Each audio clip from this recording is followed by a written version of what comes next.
Season 4 has dropped, and everyone's asking me, what is the new meta? What should we be carrying in terms of weapons? What medallions are good? What places on the map are good? So I'm going to break it down for you right now. So let's start off with shotguns. There are 3 you could possibly take: the pump, the gatekeeper, and then the sovereign shotgun, which is the new one. Now, I've got a short on this, which is probably out on my main channel already, but the pump and the gatekeeper have been in the last 2 seasons, so most people will probably know which one of those they prefer. Chances are gatekeeper is better because it's just kind of a dumb shotgun, which is really easy to do a lot of damage with. Which then opens the question, what is better, the gatekeeper or the sovereign shotgun, which is the new one? So by most measurable accounts, the sovereign is better at every single range almost. If you are in close range, it's really easy to two-shot someone if you just aim to their upper chest, because it's almost guaranteed to hit over 100 if you're like within a 1-tile radius. So it's really easy to two-shot people. When it comes to the gatekeeper, it's quite difficult to two-shot someone already, but it's really easy to 3-shot them. But the sovereign will 2-shot someone faster than the gatekeeper will 3-shot them. So if you're trading in those kind of inbox situations, the sovereign is absolutely better. Also at range, if you ADS with it, the reticule goes really small, so you can actually do good damage at like 2+ tiles away, more than you can with the gatekeeper. I'm going to be real, I do believe the sovereign shotgun is better, but I do see a lot of pros saying it's rubbish and that the gatekeeper's better. I think this is going to be something that a lot of people have to get used to, and maybe it's just going to be one of those weapons where people say they hate it, but the sovereign is at like a really strong tack, essentially. So yeah, I think it's the best personally this season, but some of the pros seem to be disagreeing. To be honest, all 3 of them are absolutely viable. So yeah, take your pick. ARs, sorry. What AR are we going to take? Striker Burst, Striker Assault Rifle, or the Combat AR? So in terms of the automatic ARs, so the Striker AR or the Combat AR, the Combat is pretty much worse in every single way than the Striker. It does less damage, it has 75% more vertical recoil, and it has like 8% less damage per second. So it's harder to hit shots, it deals less damage. It's kind of a no-brainer that in terms of automatic weapons, the Striker is the better than the Combat. What about the Striker Burst? Well, let's be real, I think almost every single player right now seems to be preferring the Striker Burst because it's just really easy to hit big damage shots with. There's really minimal recoil on it. So like it's really easy to hit 2 shots, and one with I think gold does 35. So if you hit 2 shots, it's 70 damage, like guaranteed. Whereas with the Striker AR, you'd have to hit 3 just spray shots, which is kind of tricky to do. So I think most players are choosing the Striker Burst, and for like globals, big tournaments, the Striker Burst is just going to be like the main surge weapon this season. But I also think it's just like the main keying weapon generally. On that note, the other, the other weapons that we're looking at are basically, do you want to take the new, I can't remember the name of it, whatever the pistol is called, the heavy one, or the SMG as well, if you're going to carry 3 weapons. The pistol is kind of crazy. What a lot of people still don't know is that if you ADS, it deals 65% more damage. So you could do big headshot damage with it, but it is a weapon where you want to be actually looking down sights. The SMG, those dual SMGs are so broken for like really close range. Mid-range, they're not good at all. Like, if you've seen like the Thunderburst, which obviously kind of a lot of people have been complaining about the last few seasons, at mid-range, the Thunderburst is really good. These dual SMGs are not that. These are an in-your-face kind of weapon, and they are so good in that scenario. All you can do, you can literally just look at someone, wait for them to edit, and you will spray through their wall every time. If you just reset your own builds, they fire so fast, you can just break through your own builds and like give guaranteed damage onto other players. So the pistol's good, and the SMGs are insane. It might just be tricky to carry 3 weapons at once. So like Striker Burst, some sort of shotgun, whichever is your preference, and then also those SMGs. Because like if you do manage to carry all 3, you're in a crazy fighting loadout. But again, we'll come to like what you might want to fill your loadout with later. And of course, you can't really just run the shotgun and then the dual SMGs because the range on them is just so low. So you're not really going to be getting any damage at that kind of distance. I mean, maybe I'll be proven wrong, but I doubt just running shotgun dual SMG is going to really be like a viable loadout whatsoever. All right, next, looking on to the kind of ancillary weapons, so the actual kind of season-specific ones. Now, unfortunately, these are not all in creative because they're Marvel items, so which means they're limited time, which is kind of frustrating because that means you can't practice with them. The first one is the Dr. Doom's Arcane Gauntlets. Now, these are not in tournaments, so you don't really need to worry about it, but even in ranked, like, they're not that good. They're good to grief people because you can just chuck the big bomb at them, but in ranked, like, I don't know, if you're just playing to grief people in ranked, go for it, but I don't even think they're worth carrying in ranked, to be completely honest. Next is the War Machine's Auto Turret. It's the one that sits on your shoulder, and it basically does 15 damage every time it hits. It's like it shoots bursts of 3, and they're like, I think they're guaranteed hit. It also works from 30 meters away, so it's relatively close. It does add up, but it can also kind of make you just shoot your own walls sometimes if you're box fighting with it. So I'm not really sure it's worth carrying. And the problem is, if this was buffed, it would be too good, but I don't really think for competitive that it's actually really that good. Maybe I'll be proven wrong. Maybe some of the pros will, but I just think some of the other stuff is worth carrying. For example, the War Machine's hover jets. Now, I've actually written this down as ho jets on my notes, which I think is quite funny. But anyway, this is pretty much the main mobility this season. And when I started looking at it before actually trying to mess around and see with the strats, because it's not creative, I didn't actually get to test it. I was like, this is not that good. It just kind of fires you up. But if you learn to dash with it, it is insanely good. So firstly, you don't need to switch to this weapon. It just takes up an inventory slot. And so you don't need to say, okay, I'm going to use my mobility. I'm going to switch to it off of my shotgun. You just have the ability to use the jetpack or the what's it called? The hover jets without actually switching to it. So you can still keep your shotgun and your AR out and spray people as you're doing this, which is very, very important here. So basically what you can do with it is you can double tap jump. That's how you end up actually hovering. Then you press the boost button and then you press your cancel and it will fire you forward, and you can use that momentum to slide, and you can kind of just continually do this over and over again. The jets have like unlimited ammo, they recharge, so it's basically really, really good mobility. And obviously you can also just use it as a jetpack to fly up, but I wouldn't really recommend that in many situations because it's going to be very easy for you to die. But I'm sure we'll see some really cool plays with that regardless. But yeah, you can essentially use it like the River Styx dashes, or the dashes that have been in since Chapter 2. Or Chapter 5 Season 2, sorry. So very, very good. Really, really good. And I was messing around with it quite a lot. You can also dash in any direction. So you don't only have to dash forwards, you can dash backwards as well.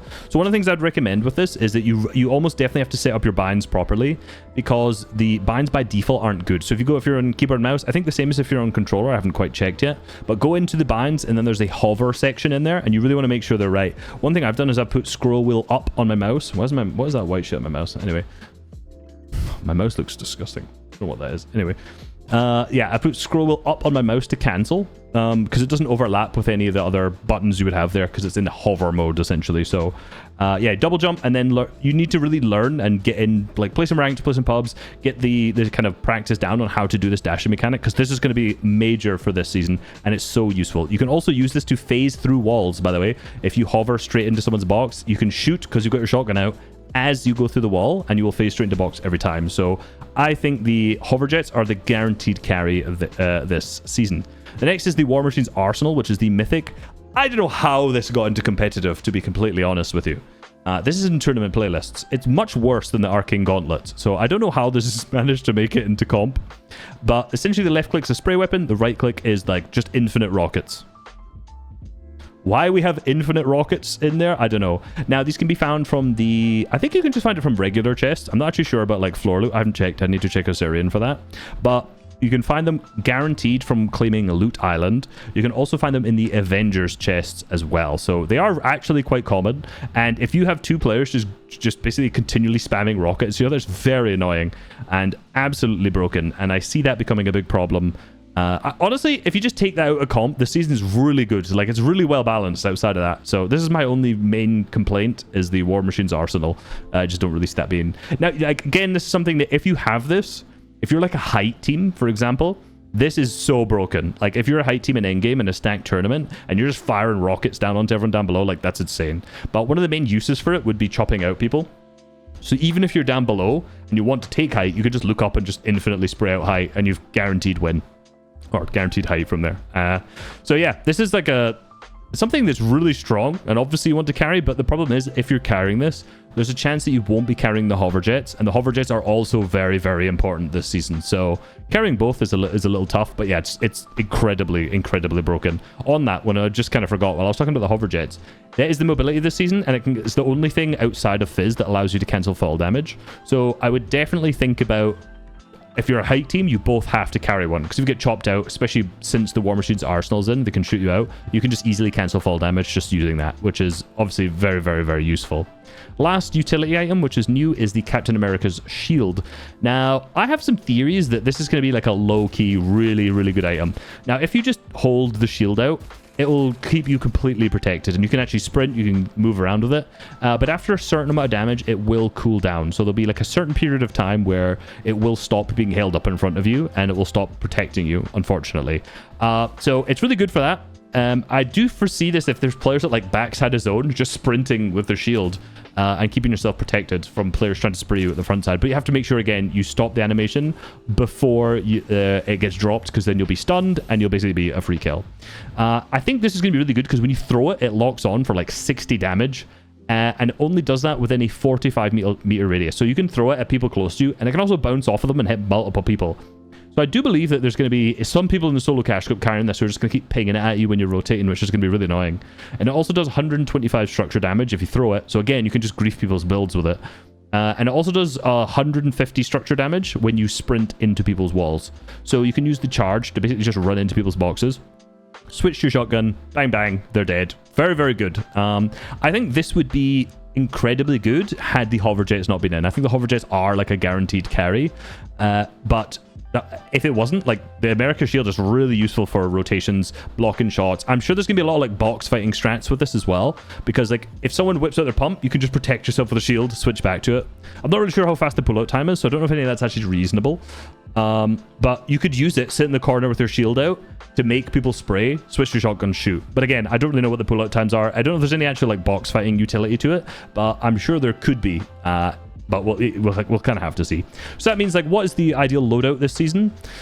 We have a couple interesting ones, because I think the War Machine's hover jets are a guaranteed carry. Just, I'm not really seeing any reason to take anything else over it, again, outside of War Machine's arsenal, if you're just griefing people.